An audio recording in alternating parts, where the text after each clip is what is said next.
Real news में आपका स्वागत है। अभी मैं बात करने जा रहा हूँ राजपूतों की शान कहे जाने वाले शेर सिंह राणा जी से। तो मैं इनसे पूछना चाहूंगा कि किस मुद्दे के लिए यहाँ पे आए थे, क्या प्रोग्राम था, तो उसके बारे में हम बात करेंगे। जी नमस्कार।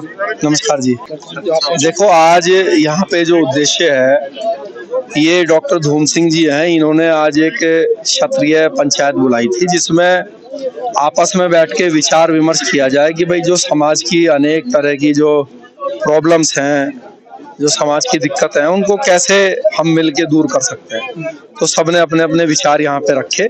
अभी मुझसे पहले जो हरियाणा सरकार में कैबिनेट मंत्री हैं श्याम सिंह राणा जी, उन्होंने भी समाज की तरक्की के लिए अपने विचार रखे, है ना।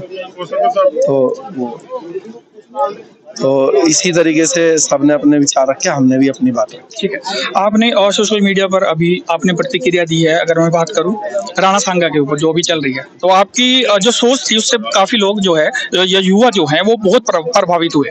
तो अब युवा को क्या मार्गदर्शन आप देना चाहेंगे? देखिए, युवाओं को मेरा एक ही मार्गदर्शन है, और पिछले बहुत वर्षों से मैं एक ही बात बोल रहा हूँ कि आज जो है वो झंडे की जरूरत है अपने। अगर हम भी अपने झंडे पर अपने कुछ लोकसभा सांसदों को जिता लें और वो जीत के पार्लियामेंट में जाएं, चाहे वो मुस्लिम हो, चाहे वो एससी समाज से हो, चाहे पिछड़े वर्ग के हों, तो उनसे हम भी अपने मन मुताबिक बातें पार्लियामेंट में, विधानसभा में बुलवा सकते हैं। जैसे षड्यंत्र करके अखिलेश यादव जी ने एक एससी सांसद से, रामजी लाल सुमन से, जो है राजपूत समाज के लिए या राष्ट्रवादियों के लिए उल्टी सीधी बात बुलवाई है। तो इसी रणनीति पर हमें भी चलना चाहिए। हमें अपने झंडे के साथ सर्व समाज को लेना चाहिए, जो कि तैयार बैठा है, लेकिन हम खुद ही दूसरे झंडों के नीचे जाकर दरी बिछाने के लिए तैयार हैं, लेकिन अपने झंडे पर काम करने के लिए तैयार नहीं है, जो दुर्भाग्यपूर्ण है। तो यही बात विचार मैंने अपने यहाँ पर भी रखे हैं।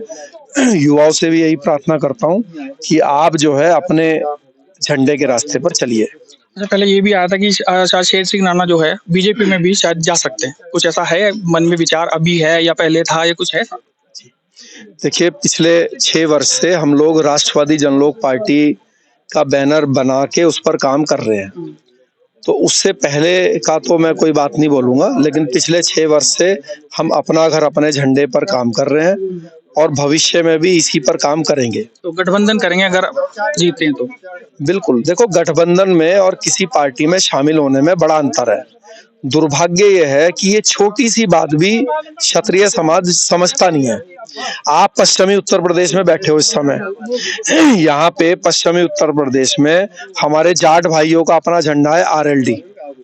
बीजेपी ने बहुत ऑफर दी जयंत चौधरी जी को कि आप अपनी पार्टी बंद कर दो और बीजेपी में शामिल हो जाओ, और बीजेपी से सांसद बन के मंत्री बन जाओ।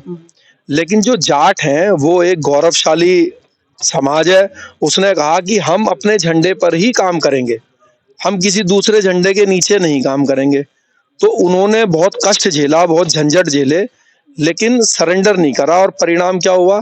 परिणाम ये हुआ कि बीजेपी को उनको अपने एनडीए में शामिल करना पड़ा, और शामिल करके आज उनको केंद्रीय मंत्री बनाया। और केंद्रीय मंत्री बनके पश्चिमी उत्तर प्रदेश के जो जाट भाई हैं उनके लिए वो बहुत कुछ काम जो है कर रहे हैं। तो जब तक हमारा अपना झंडा नहीं होगा, आप समर्थन भले ही बीजेपी को दीजिए, लेकिन वो इनडायरेक्ट दीजिए। जैसे उदाहरण के रूप में जब लोकसभा चुनाव हुआ आपके क्षेत्र में, तो क्योंकि गुजरात में रूपाला जी ने उल्टी सीधी बात बोल दी थी, जिसके कारण राजपूत समाज नाराज हो गया था और बीजेपी के अगेंस्ट जाके वोट दिया। अब आज जो है समाजवादी पार्टी के सांसद ने उल्टी सीधी बात बोल दी। तो मुझे आप ये बताइए कि जिन्होंने लोग पिछले साल नाराज होके बीजेपी के खिलाफ वोट दिया था, तो और समाजवादी को वोट दिया था, क्या वो अपना वोट दिया हुआ जो दे दिया था, क्या वो वापस ले सकते हैं? कह सकते हैं भाई हमसे गलती हो गई, अब हमारा वोट वापस दो? वो तो गया वो तो समाज ऐसे ही बेवकूफ बनता है। 15 दिन पहले, 20 दिन पहले, चुनाव से पहले ऐसा षड्यंत्र रचा जाता है कि वो उससे गुस्सा करा के उसको किसी ना किसी रूप में, जो हमारे समाज में भी कुछ जो पैसों के लालच में या किसी लालच में जो है समाज को गलत दिशा में ले जा लेते हैं। अच्छा, हमारे समाज लेकिन में अगर आजकल लेकिन अगर आपने अपने झंडे को वोट दिया होता पिछले साल, और मान लीजिए हमारा खुद का सांसद बन गया होता, और हमने वो सांसद का समर्थन दिया हुआ होता, मान लीजिए आज कांग्रेस के इंडिया गठबंधन को, तो जो ये समाजवादी जो अभी उल्टी सीधी बात करी इनके नेता ने, तो हम उनसे अपना समर्थन, जो सांसद का समर्थन होता हमारी पार्टी का, वो वापस ले सकते थे ना। तो दिया हुआ समर्थन अगर आपकी अपनी पार्टी है तो आप कभी भी दे सकते हो और कभी ले सकते हो। अरे भाई, आप चौधरी, जैन चौधरी और जाट भाइयों से सीखो। जब बीजेपी उसको खत्म करना चाह रही थी तो वो व्यक्ति समाजवादी पार्टी के साथ मिल गया। आप ही के यहाँ पर कैंडिडेट समाजवादी का, और चुनाव चिन्ह जो है आरएलडी का, और वो जीत गए। और फिर जब उनका वो पूरा हो गया उद्देश्य, तो फिर वो बीजेपी के साथ चले गए। तो अगर आपकी खुद की पार्टी झंडा होगी तो आप शर्तों पे किसी को समर्थन दे और ले सकते हो, लेकिन दी हुई वोट तो वापस नहीं ले सकते ना। तो इसलिए अपनी पार्टी झंडा होगा, हमने अपनी पार्टी झंडे को वोट दे दिया होगा और उससे व्यक्ति को जिता लिया होगा, तो उस व्यक्ति का हम कभी भी समर्थन दें या कभी भी वापस लें, वो हमारे समाज की जो उस समय का माहौल होगा उस पर डिपेंड करेगा। तो मैं समाज के युवाओं से यही आग्रह करूंगा कि ये जो दुकान समाजवादी पार्टी ने जो अपने यादव भाइयों की जो दुकान खोली हुई है, जिसमें 2 शटर हैं। फ्रंट शटर पे अखिलेश यादव जी हल्ला मचाते हैं कि ये पिछड़ों की दुकान है, पिछड़ों की दुकान है। और जब पिछड़े जो है उस दुकान के आगे खड़े हो जाते हैं, हमारे सैनी भाई, हमारे गुर्जर भाई, हमारे प्रजापति कश्यप भाई, जाट भाई, ये सब जब खड़े हो जाते हैं तो अखिलेश यादव जी पीछे का शटर खोलते हैं और यादव भाइयों को पीछे से शटर से सारी नौकरियां और सारी योजनाएं जो है बांट देते हैं। तो मैं अपने पिछड़े भाइयों से भी ये कहूंगा, पिछड़े समाज के भाइयों से, कि आप अखिलेश यादव जी के बहकावे में मत आइए। आप हम राष्ट्रवादियों के साथ आइए, हम आपके अधिकारों को सुरक्षित करेंगे। क्यों करेंगे, कैसे करेंगे? कि भाई शेर सिंह राणा, तो कि आपसे मैं कितना भी प्रेम करता हो, तो अपने किसी भाई को तो जो मान लो 5 नौकरियां या योजना कोई मान लीजिए वो पिछड़ों के लिए आरक्षित है, तो उसमें किसी जनरल को तो बैठा नहीं सकता। लेकिन क्योंकि यादव भी पिछड़े में है, तो मान लीजिए अगर 10 में से 5 सीट पिछड़ों के लिए होती है, तो अभी वो क्या करते हैं कि 5 की 5 जो है वो यादव भाई को दे देते हैं। लेकिन हम तो वो ले नहीं सकते, तो हम क्या करेंगे, एक अपने सैनी भाई को देंगे, एक अपने कश्यप भाई को देंगे, एक अपने गुजर भाई को देंगे, एक अपनी लोधी राजपूत भाई को देंगे, एक अपने प्रजापति भाई को देंगे। तो हम अपने पिछड़े भाइयों के साथ न्याय करेंगे। वो पिछड़े पिछड़े का नारा दे के अन्याय करते हैं, हम राष्ट्रवादी का नारा दे के सबके साथ न्याय करेंगे। तो मेरा अपने सर्व समाज के भाइयों से निवेदन है कि वो हमारे साथ आए, उनके जो भी इच्छाएं हैं वो हमारे साथ सुरक्षित है, उनके साथ सुरक्षित नहीं है।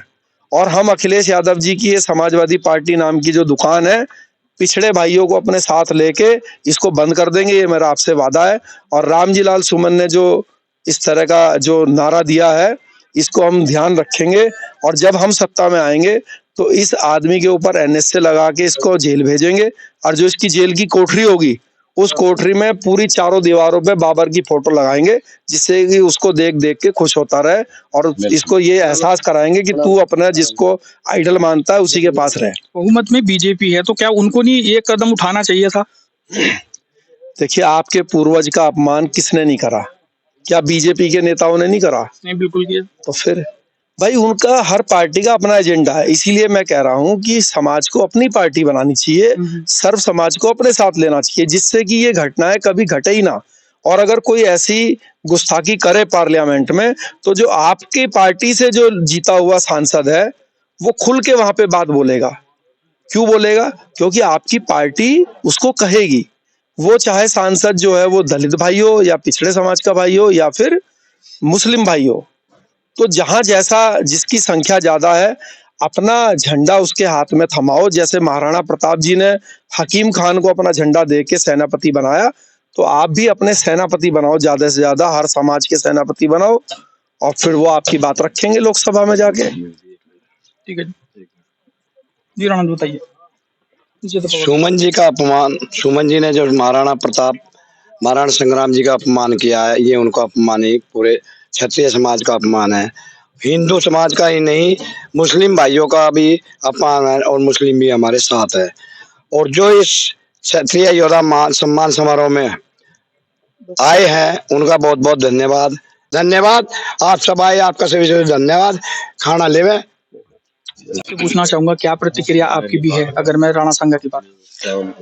जो राम जी ने हमारे महापुरुषों का अपमान किया है उसका बदला हमारा सर्व समाज ही नहीं, 36 बिरादरी और भी, क्योंकि महापुरुष किसी एक जाति के नहीं होते, वो सबके होते हैं। इसके वेद में पूरा दिल्ली में, आगरा में, सब जगह हमारा समाज जगा हुआ है। और मैं यह अपने इसके साथ माध्यम से कहना चाहता हूँ उसके वो इन चीजों को भूल जाएं। जो गुस्ताखी की है उसके लिए अक्षमा ये क्षत्रिय समाज हमेशा देता है, क्षमा मांग ले, नहीं तो अपने आप को कहीं भी लुको ले, कहीं छिप नहीं सकता इस समाज से।